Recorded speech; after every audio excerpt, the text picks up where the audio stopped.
how to prepare a sermon. This video is about how to prepare a sermon. It's not about how to study the scriptures or how to figure out what content you want to teach. There are other videos that cover those subjects. This video is about how to organize, how to give structure to the content that you're going to deliver during a sermon. Good preaching is more than simply good content. It has to be properly organized. Unfortunately, the vast majority of preaching has very little structure, very little organization.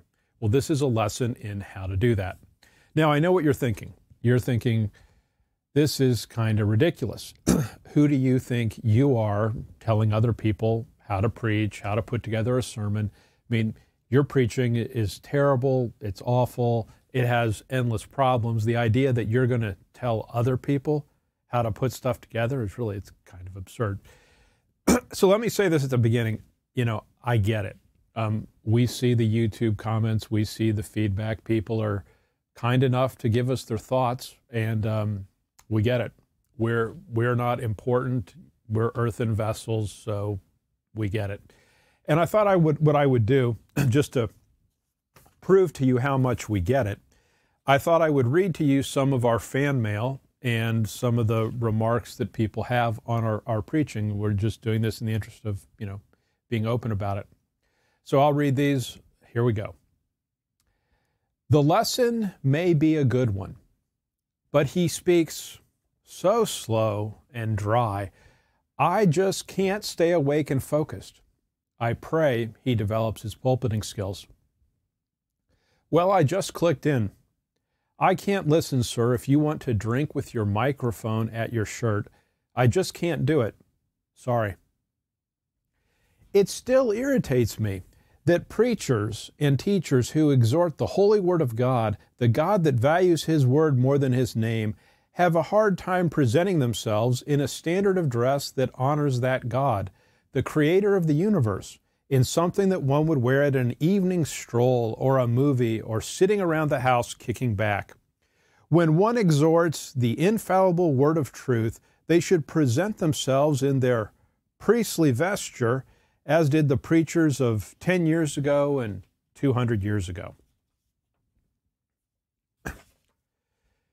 This pastor, referring to me, is a deceiver and a liar.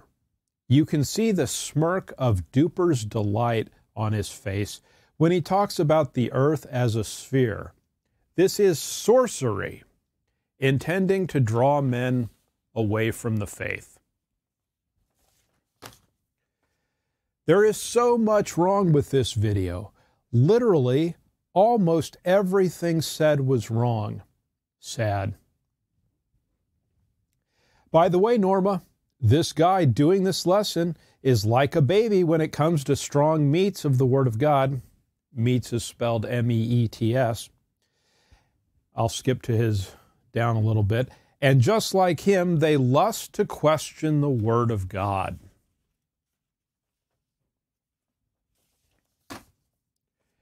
I only made it to 14 minutes and a few seconds before I have to go throw up. Get away from this clown. This is appalling and highly dangerous drivel. It's based on pagan teaching, much of it Greek, and not on Hebrew of the Bible, and it's causing many to be lost, as all false teaching does. This is incredibly brief, but the problem begins with the nonsensical doctrine of the immortal soul, and therefore with the unscriptural teaching of going to heaven. So apparently it's unscriptural to teach that people can go to heaven. Hey, David, just my humble opinion, but preachers should drink water out of a glass, not a bottle. Sorry, not sorry. One person asked the question, could this have been any more boring? Such nonsense. I feel as if I've wasted 22 minutes. He was very precise in the amount of time that he wasted. I strongly suggest you seek help with hermeneutics to give sensible basis to interpret the text instead of twisting the scriptures to fit your ideas. When we can read Greek and understand baptism as the subject, you discredit yourself by saying baptism isn't what Paul did, and his intentions were some unicorn you made up to fit a dogma. People aren't stupid and won't buy what you're selling unless they just like you for some compassionate reason or don't care about the truth. The chart, referring to the chart obviously, as seen here is rubbish to the core.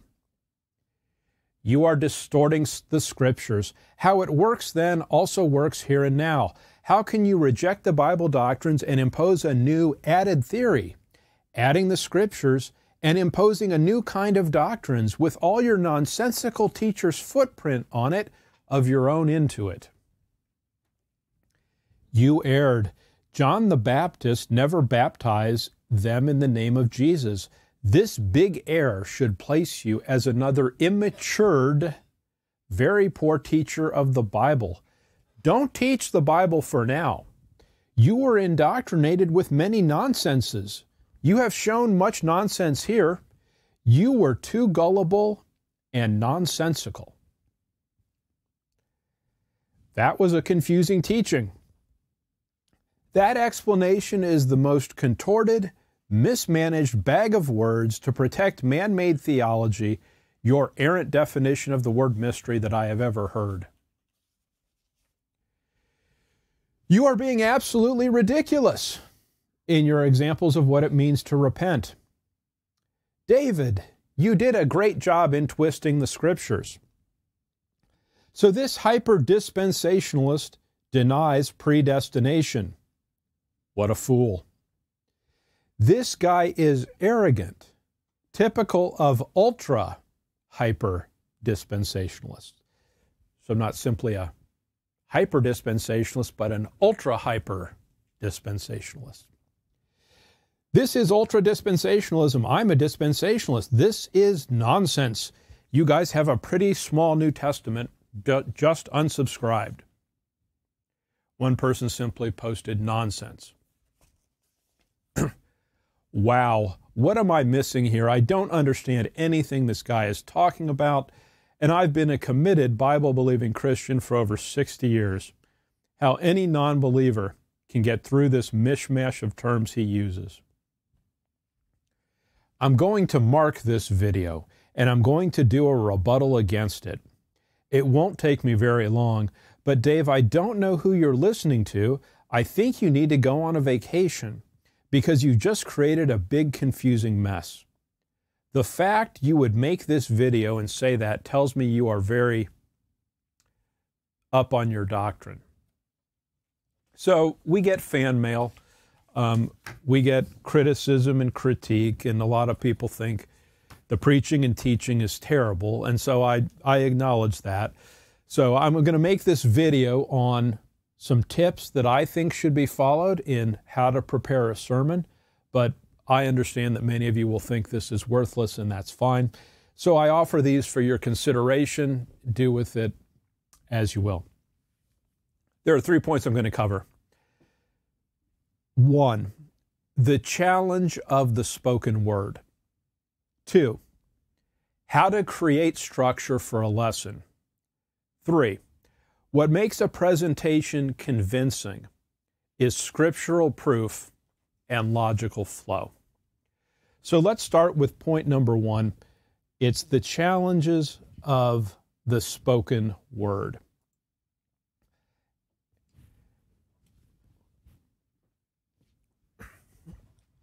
When you look at this slide here, the content of this is from Hamlet by Shakespeare. You can see it reads, "To be or not to be?" That is the question. And probably almost everyone is aware or familiar with this passage. This is one of the most famous passages in the English language. As mentioned, it's from Shakespeare's play Hamlet. What I've done here on this slide is I've put all of the content right in a row. There's no spacing, there's no line returns, it's all together. And even though this prose is some of the best verbiage in the English language, it's widely understood to be that, when it's all placed together like that, it's extremely difficult to comprehend. Compare that with this. What we've done here, you can see, it's the exact same content, but there's white space, there's line returns.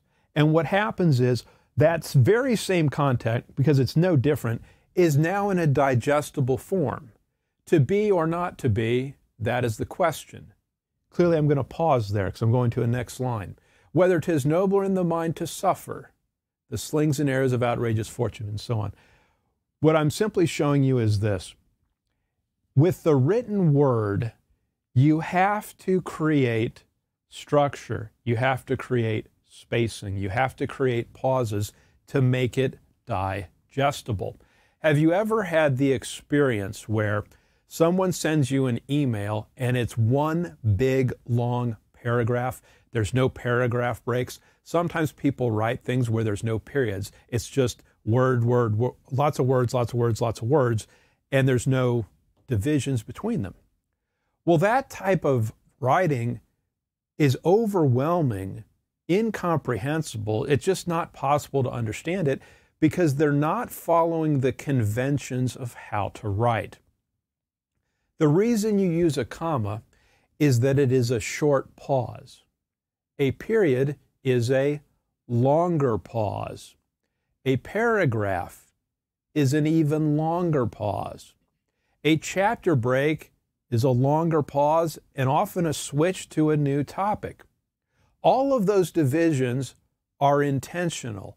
They are designed so that the reader doesn't feel like they're drinking from a fire hose, but they get a bit of truth, a bit of truth, a bit of truth. It's why if you're eating a huge steak, what do? Well, you don't put it all in your mouth at once. You take a bite and you chew that bite, you swallow that bite, and then you take the next bite. Well, it's the same thing in reading. You want to take things bite by bite. Punctuation, spacing, paragraph structure is designed to allow the reader to pause and comprehend and digest what has been said before moving on to the next piece of information. All of that is intentional. All of that is designed so the reader can understand. Now, the spoken word is much harder to comprehend than the written word. I'm going to say that again. The spoken word is much harder to comprehend than the written word. Well, why is that? If I'm reading a book and I get interrupted, or if I'm reading a book and I daydream, or if I'm reading a book and I don't understand a sentence or two, what I can do is I can reread the sentence. Or if I'm daydreaming and I lose my place, I can go back to the prior paragraph, or I can go back to the prior page. If I ever lose understanding or I don't follow what's going on, I can just rewind, right? I can just go back a paragraph or a page to make sure I understand. If there's words I don't understand, I can look them up. My point simply is this. With a written book, the reader controls the pace of the interaction.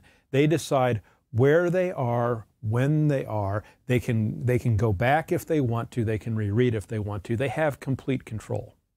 And so if the reader ever loses track of what's going on, they can fix it. But what happens with the spoken word? The spoken word is spoken into the air and it just disappears. It's gone. So what happens when someone is listening to an oral presentation and someone next to them says something? They're distracted, or they get a message on their phone. So something commands their attention, or they start daydreaming. Well, they can quickly lose track of what's going on. When they lose track, it's not like they can go back 10 seconds and re-listen to what was said. If they're listening to it on tape, they can, but if they're listening to it in the moment, they can't. So as a speaker, you have to understand that dynamic. It is very hard for your audience to follow, and it is very easy for them to get lost. What that means then is, as a speaker, you have to intentionally create structure for the audience. It's your obligation to do that. What that means then is, while it is important to have structure in the written word, it's necessary, it's essential, it's far more important to have that structure with the spoken word. Now, one of the things that happens, and you can just listen to preaching and verify this, is many times preachers know their topic, they know their content. But what will happen is they may ramble, they may get into stories, they may get sidetracked, they may go on rabbit trails, they may do all sorts of other things that do not contribute to the structure and in fact just interfere with the structure, that make it harder for the audience to know what is going on. Now, just as a practical matter, one of the reasons people do not intentionally create structure is it takes a lot more work to do that. It's much easier just to get up and talk, right? Just to get up and speak about something you know about. But if you're actually going to take the time to intentionally create a structure, well, you're going to have to spend time to do that. It's going to take effort, and many people simply don't spend the time to do that. I'll give you this as a test. So listen to 10 preaching sermons, and after you do that, can you explain the specific structure of the sermon that was delivered? And the vast majority of the time, you simply won't be able to, because it's not obvious what the structure was.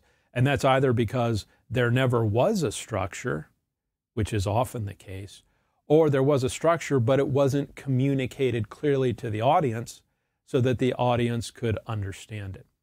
Well, what I'm suggesting to you is, given the importance of organization for the hearer to comprehend what is going on, you need to create that structure. So let's go to point number 2. Hopefully I've been able to convince you that structure is necessary for the good of the hearer. So the question becomes, how do I do that? What do I need to do to create structure? So here are 3 tips. Tip number 1, you must have a written outline. Now, if you don't have a written outline, I'm just going to give you my opinion. You're winging it and you're not adequately prepared. You need to take the time to create a written outline. People will sometimes get up and they'll speak for an hour, and listen, it's not hard to speak, okay? People can speak and fill time. It's easy for them to do that. But when you're speaking, you're consuming an hour of people's lives. So if you're talking to, let's say, 100 people, you're using 100 hours of that audience's lives is what you're doing. Well, if you're going to consume that time, you ought to have enough respect for your audience to organize what you're doing for their benefit. Let me put it this way. Preaching is not about, I need to look good and I need to look smart and I need to look funny and I need to look all these things. Preaching ought to be for the benefit of the audience. So when you're thinking about what you're going to say, you should design your remarks. You should organize them. You should structure them for the audience's benefit. So if the audience is going to give you 100 hours of their time, you ought to spend the time to make sure that what you're giving to them is in a format that they can benefit from. That's why organizational structure matters so much. Now, I said you have to have a written outline. Why did I say outline? You don't want to have your speech written out sentence by sentence, paragraph by paragraph. There's a number of reasons you don't want to do that. The first reason is it takes a lot of time to do that. You have to literally, it's like writing a paper. It would take a lot of time to do that. But the even greater reason is this. When you write it in that form, it's not easy to look at quickly visually and figure out what to say. In other words, I have to say the whole sentence. And because I have to say the whole sentence, where do my eyes spend their time? They're going to spend their time on the page looking at exactly what I'm supposed to say with the very precise wording. Instead of engaging with the audience, I'm spending all my effort on my notes. Well, the experience for the audience is bad. It feels like you're simply being read to. A much better approach is to use bullet points. Don't have sentences written out, have bullet points written out. And therefore, you can look at the bullet point and you get it instantly. And then you look at the audience and you can explain that bullet point. You know, a simple example is grace through faith. I don't have to say, people today are saved. I don't have to write out, people today are saved by grace through faith apart from works. And I don't need a paragraph. I need a couple words that I can then look at my audience and then take those words and bring them to life. I can choose the particular way that I'm going to express it.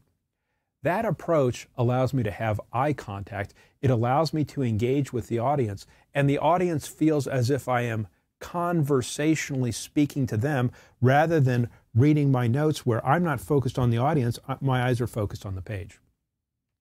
So choosing your wording in the moment is what makes a presentation extemporaneous and engaging. That's why you want an outline. You want bullet points. You don't want to write out the whole thing. Tip number 2, you should tell your audience the outline at the beginning of the presentation. In other words, when you get up to speak, when you start, you should tell them, here's the outline, here's exactly what I'm going to cover. Now, people sometimes wonder about that. They say, well, wait a minute, if I do that, I'm ruining the surprise, right? I'm giving away the ending. And if I do that, why would anyone bother to sit through the rest of what I'm going to say? And they have the idea that what they're doing is it's a movie or a murder mystery, and so you can't give away the ending at the beginning because why would anyone watch the movie? It ruins the movie. Well, my response to that is what we're doing is good preaching is not entertainment. It's not designed where, oh, I'm on the edge of my seat and what's he going to say next? That preaching is not designed or shouldn't be designed to entertain or amuse or to be a mystery that has to be unraveled. Preaching is supposed to be teaching. You're supposed to help people grow in their understanding. Well, if I'm trying to convince someone of a particular conclusion, of a particular thesis, I shouldn't keep it a mystery. I should tell them up front, this is exactly what I'm going to try to convince you of. Here's the reasons why, and let's look at it together. If you're trying to persuade someone of something, you don't keep things secretive or a mystery. You tell them exactly what you're doing. What you're doing in the course of preaching is you're bringing people on an intellectual journey with you. And in order to do that, they have to know where they're going. So don't keep your outline a secret. Tell your audience at the beginning of the presentation where you're going. Tip number 3, you should reference the points of your outline throughout the message so that the audience understands how the presentation fits together. The idea there is, as I'm going from point to point, I reiterate to the audience, here's where we are. We just covered this. Now we're going to cover this. And then I'm going to tell them when we're going to move on to the next point when we get there. And the idea there is we're bringing them along. We want them to be on the journey with us. We don't want them to be sitting there and thinking, where is he going with this? Where does this lead? You want them to have clarity on that subject. Point number 3. What makes a presentation convincing is scriptural proof and logical flow. Scriptural proof is the idea that there's a verse that proves something. So if I'm trying to convince you of something from the scriptures, I need to be able to point to a verse. And I need to show you this verse says this, and thus it proves the point that I'm trying to make. Well, that's very convincing. If I just get up and I just give you my opinions about something, it's kind of a waste of time, isn't it? But if I show you, here's a verse that proves the point I'm trying to make, well, that's very convincing. You need not only scriptural proof, you also need what I'm going to call logical flow. And what do I mean by that?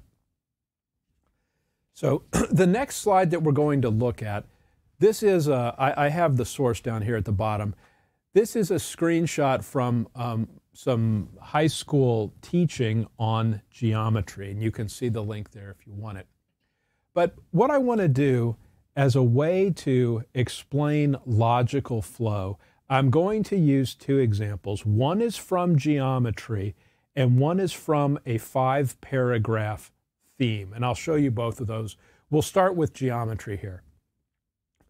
So you can see here, of course, there's the givens. That's the information that you're given at the very beginning of a geometry proof. You can see the proof with the colon there. In other words, this is what you're trying to do. And then you see there's statements and there's reasons. And just look at this structure for a minute, and then let me compare this.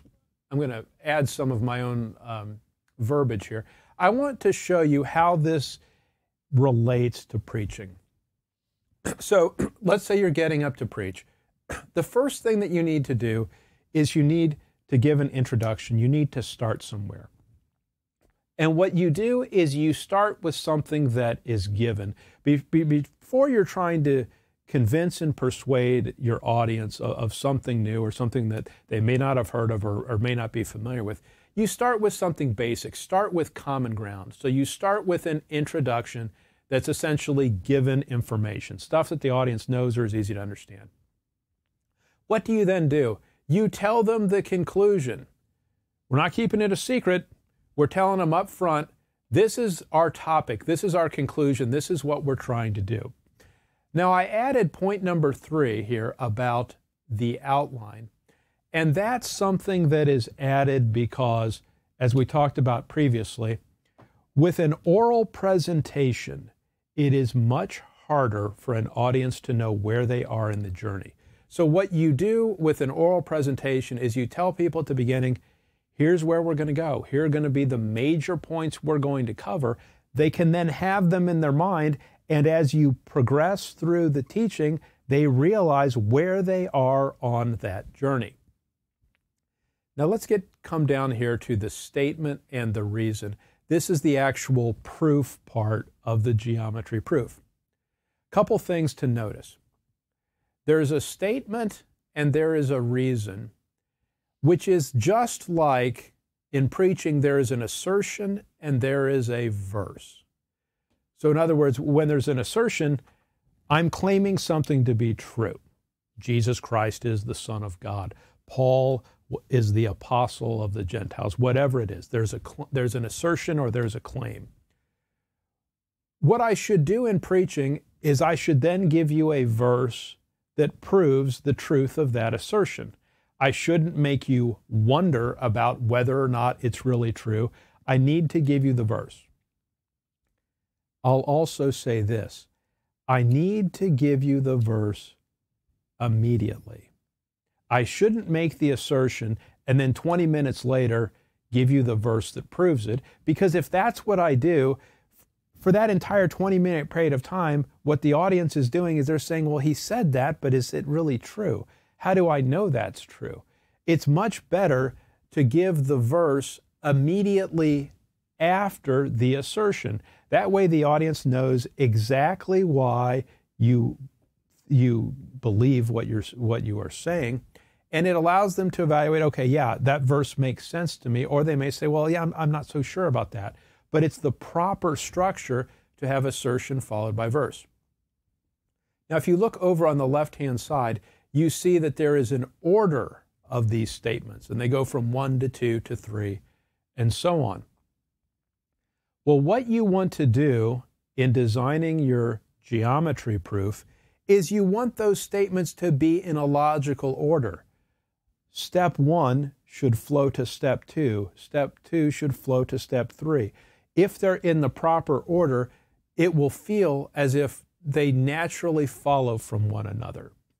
So what you do in a geometry proof is you have your statement immediately followed by a reason, then a new statement that flows directly from the prior statement, it's followed by its reason, then the next statement that flows directly from the statement above it, followed by its reason. And what happens is a good geometry proof has both a horizontal component that is tight and a vertical component that is tight, and that creates logical flow. It's convincing because points are made in the proper order that makes sense, and they are proven by scriptural proof. That's the geometry example.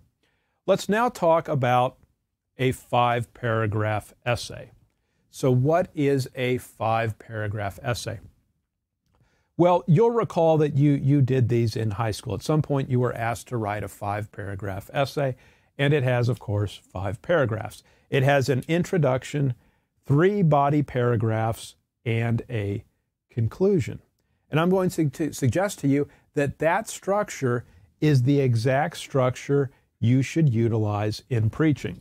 So let's take each one of these in order. So let's start with the introduction.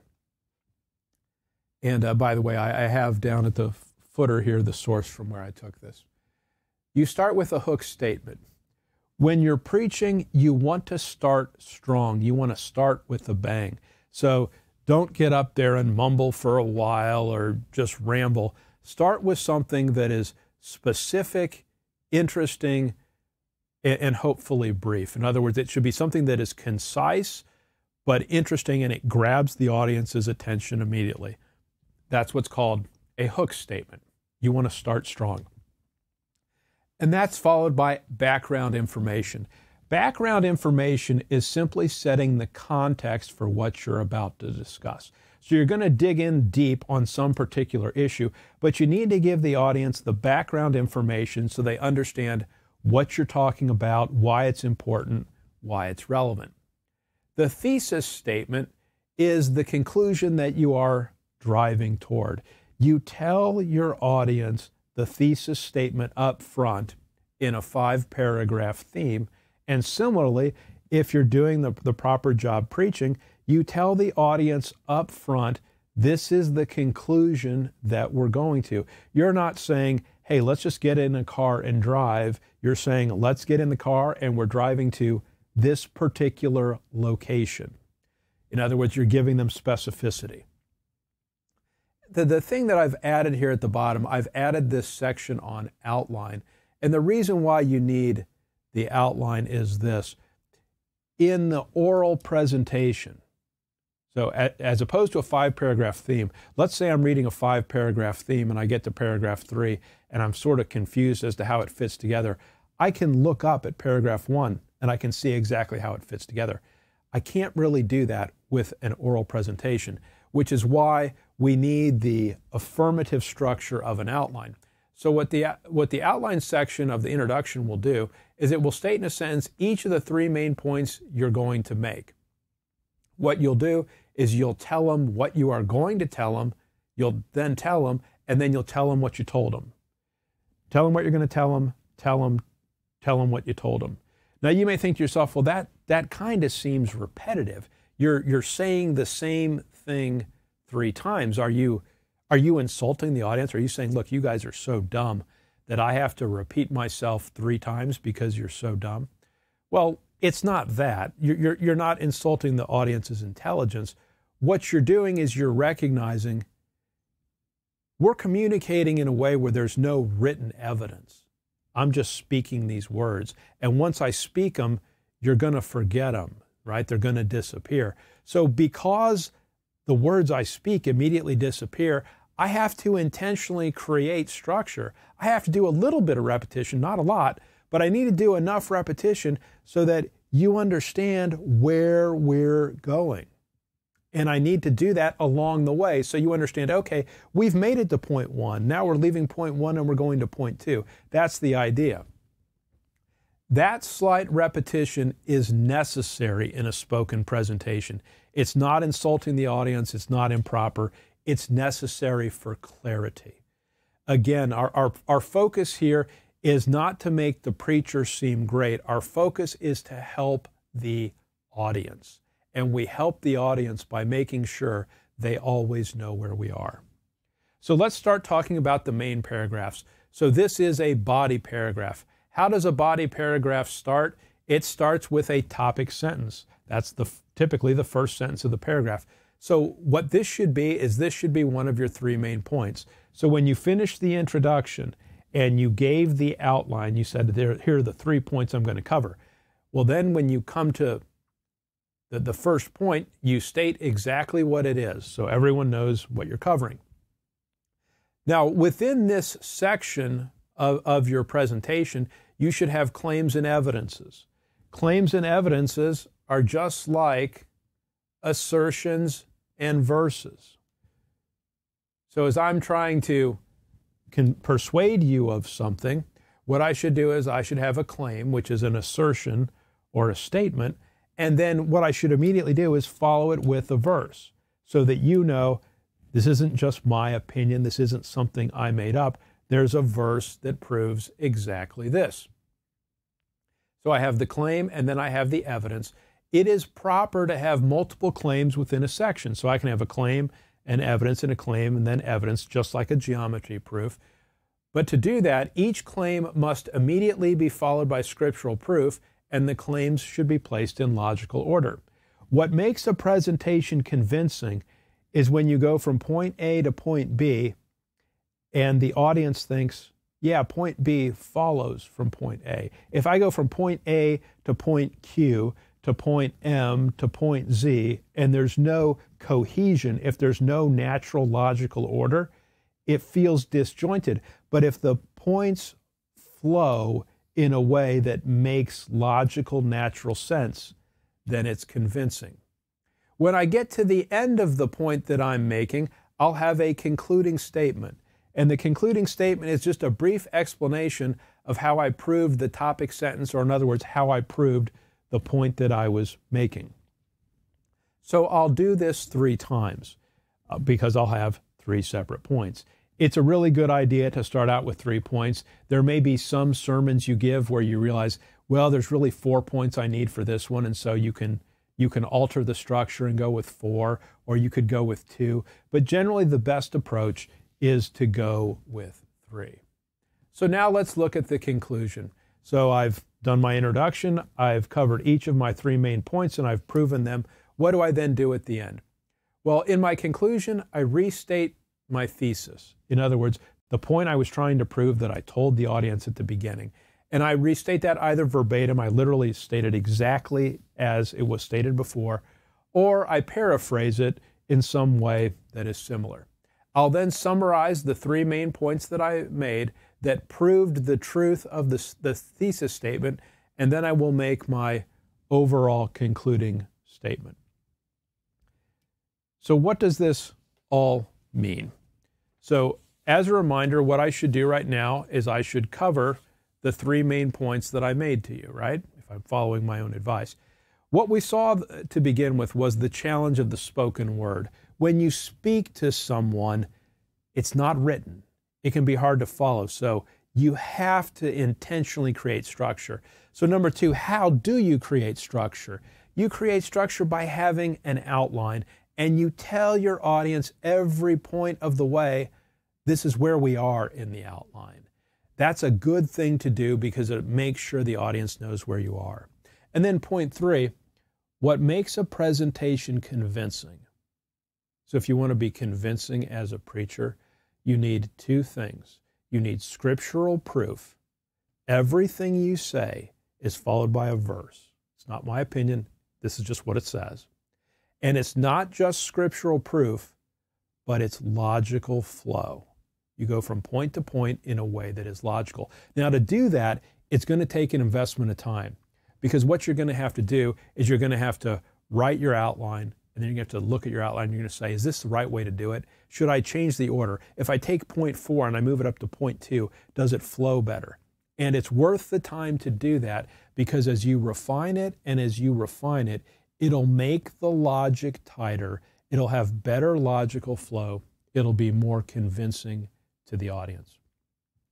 2 Timothy 2:15 says, study to show thyself approved unto God, a workman that needeth not to be ashamed, rightly dividing the word of truth. What we need to do is we need to labor in the scriptures, and we need to do the work in a way that is workmanlike. And so my encouragement is that it's good to have great content. you need to have the great content. But then you need to spend the time to put it in proper logical order. There needs to be the structure and organization that does your audience a favor by making it easy for them to understand what you're saying. Thank you for considering this. Again, just to be clear, we are nothing. Our preaching is nothing. We are not an expert. No one cares what we think. Understand all of that. These are offered to you as encouragement, as some things that may be beneficial to you. Study it out. Prove all things.